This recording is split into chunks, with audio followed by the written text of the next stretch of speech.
وہ جب بھی نبی کے سامنے آتے یہی جملہ کہتے کہ فدا کا امی و ابی یا رسول اللہ، اے اللہ کے رسول میرے ماں باپ آپ پہ قربان ہو جائیں۔ سنی شیعہ جتنی کتابوں کے حوالے کا ہوگی میں پیش کروں گا، سب نے متفقہ طور پہ لکھا ہے کہ جب بھی نبی کے سامنے آتے تو کہتے کہ اللہ کے رسول میرے ماں باپ تجھ پہ قربان، لیکن جب جب سیدہ رسول کے سامنے آتی رسول فرمایا کرتے تھے فدا کے امی و ابی یا فاطمہ، اے فاطمہ میرے ماں باپ تجھ پہ قربان ہو جائیں۔ تو پھر مجھے کہنے دو، کائنات کا ہر مسلمان جس میں اپنے ماں باپ قربان کرے اسے محمد مصطفیٰ کہتے ہیں، اور محمد مصطفیٰ جس میں اپنے ماں باپ قربان کرے اسے فاطمہ کہتے ہیں۔ سیدہ تیری اس عظمت کے کیا کہنے، کوئی تیری عظمت کے کیا مقابلے کرے، کوئی مقابلہ نہیں ہے فاطمہ سیدہ کا۔ سنی شیعہ کتابوں میں یہ جملہ مرقوم ہے، مشہور حدیث ہے، روز محشر ہوگا، فضائل کا جملہ سنیے گا، سیدہ کی عظمت کا حوالے سے جملہ، کیا عظمت ہے میری آقا ذاتی کی۔ اللہ رب العزت ان برادران کی مجلس کا اہتمام کیا، اپنی بارگاہ میں قبول و منظور فرمائے، اور اس کا ثواب ان کے والدین اور ان کی ہمشیرہ اور خاندان کے دیگر مرحومین کے نامہ اعمال میں درج فرمائے اور کثیراً کثیراً فرمائے۔ سنیے میرے دوستو، سنی شیعہ علماء نے لکھا جب سیدہ روز محشر ہوگا، ہاتف غیبی سے ایک آواز آئے گی، یا اہل المحشر غضوا ابصارکم، اے میدان محشر میں جمع ہونے والوں اپنی آنکھیں بند کرو۔ اور یہ اہل محشر جو ہوں گے نا، ان میں آدم سے لے کے عیسیٰ تک نبی بھی ہوں گے، ہر ولی بھی ہوگا، ہر غوث قطب ابدال بھی ہوگا، ہر نیک سے نیک آدمی بھی ہوگا، صحابہ بھی ہوں گے، انبیاء بھی ہوں گے، رسول بھی ہوں گے، اولی العزم پیغمبر بھی ہوں گے، یہ سارے کے سارے اول و آخرین کا مجمع ہوگا، اور اللہ ارشاد فرمائے گا غضوا ابصارکم، اپنی آنکھوں کو بند کرو، وَنَكِسُوا رُؤُوسَكُمْ، اور اپنی گردنوں کو جھکاؤ، حتیٰ تمروا بنت محمد، حتیٰ کہ فاطمہ زہرا بنت پیغمبر گزر جائے۔ پھر مجھے جملہ کہنے دو، نبی کا بڑا مقام ہے، رسول کا بڑا مرتبہ ہے، اولی العزم انبیاء کی بڑی شان ہے، لیکن جتنے بھی انبیاء ہیں، جتنے بھی اولیاء ہیں، جتنے بھی اوصیاء ہیں، جس جس درجے کے ہیں، اللہ نے ان کی شانیں بے شک بڑی بلند کی ہیں، مگر جتنے مرضی مقام کا نبی ہو، اگر کسی کے سامنے گردن نہیں اٹھا سکتا تو اسے فاطمہ کہتے ہیں۔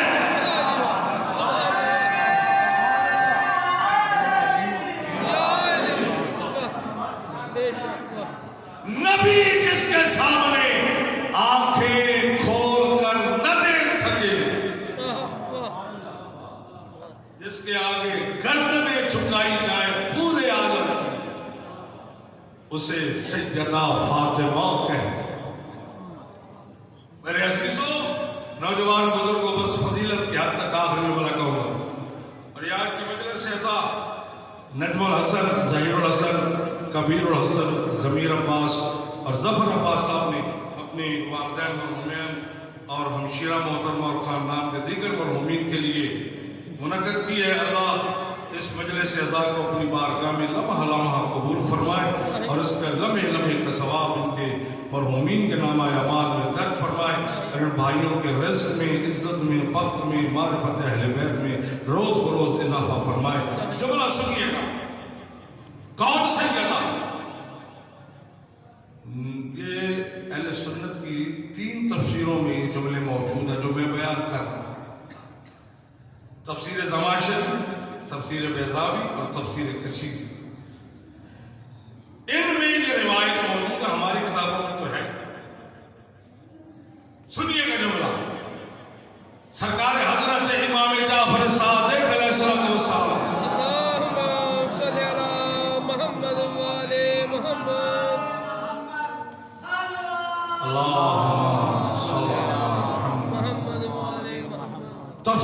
درس دے رہے ہیں. سورہ قدر کی تلاوت کی. اِنَّا أَنزَلْنَاهُ فِي لَيْلَةِ الْقَدْرِ.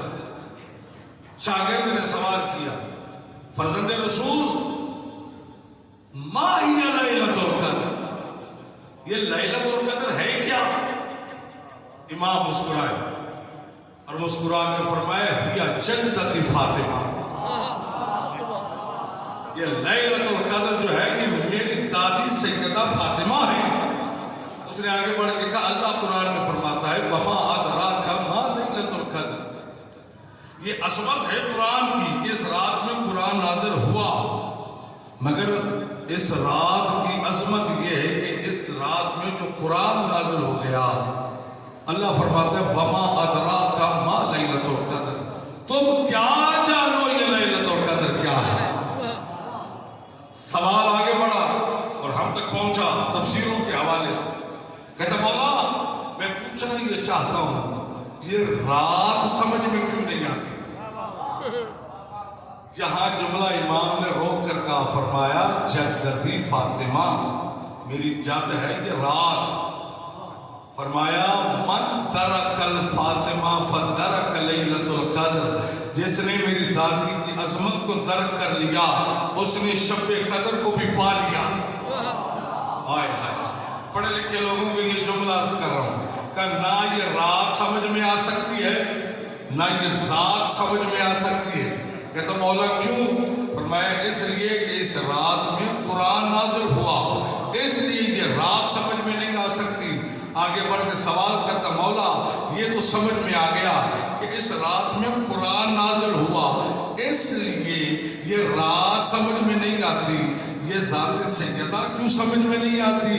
امام نے مسکرا کے جملہ فرمایا اور فضائل کے حد تک میں اپنے حصے کا جملہ کہہ کے اجازت لے رہا ہوں. اور وہ یہ مولا مسکرا کے فرماتے سنو یہ رات اس لیے سمجھ میں نہیں آتی کہ اس رات میں ایک قرآن صامت نازل ہوا، اور جس رات میں ایک قرآن صامت نازل ہو جائے وہ رات کسی کی سمجھ میں نہیں آتی. تو جس گود زہرا سے 11 قرآن ناطق نازل ہوئے ہو